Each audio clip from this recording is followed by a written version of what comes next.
What's the American car buyer telling you right now? Not just the American, really the global consumer, because Ford is a global brand more and more. What's interesting to see, the Fiesta and some of the other cars, yes, you're making the same cars to sell around the world, which is not something we've seen from a lot of big automakers. No, absolutely, and that's really a key to our strategy to exceed the customer's expectation, because they want the very best cars and trucks. But we can use our scale because we serve all the customers, and we also customize them to the unique areas. So we bring even more value because of our scale. Are they ready to spend a significant amount of money? Has the recession waned enough in this country that the consumer is ready to go out and buy a new car, possibly an electric? We are starting to see the consumer come back. Now, of course, it's a fragile time because unemployment and the slowness of the economic recovery. Right. But we have such a pent-up demand because people have been delaying their car purchase. So remember when we talked a couple of years ago, we actually accelerated our investment in new vehicles. So we probably have now arguably the finest vehicle lineup available as we come out of this recession to be there for the consumer. What do Toyota's troubles, Toyota's recall, although we did see a big pickup in their sales in March, but their recall has hurt their sales.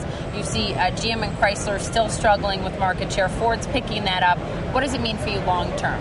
Well, clearly our market share has been increasing 14 out of the last 15 months. Can you hang on to it? The residual values have been going up. People are paying for the value because they love all this technology, because you take any of these cars and we have more technology in these cars that are useful to the consumer than anybody else out there. And so people value that. So I think that Ford's going to continue to profitably grow here. And what about, Washington, the U.S. taxpayer has a major investment still in Chrysler and in General Motors. Do you ever feel like you're competing with Washington in that they want to see, obviously, GM and Chrysler pay them back and Ford didn't get any bailout?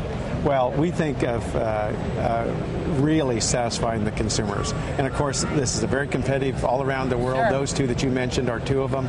But we're competing with the best in the world. And so the best thing we can do is focus on the customer, what they really value, like quality, fuel efficiency, safety, and smart design like we talked about, and deliver that, what they want, more efficiently than our competitors. Just finally, I'd ask your take on the U.S. auto industry.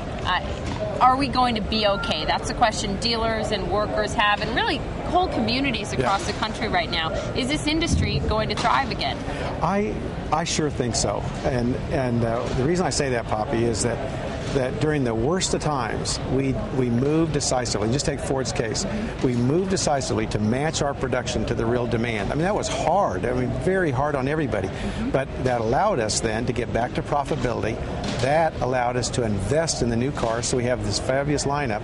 And we're the fabric of the United States. The dealers are in every small, medium, and large city.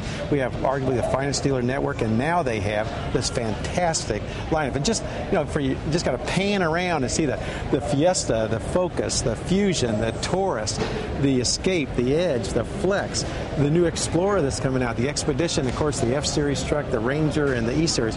So this lineup is here all for the consumers.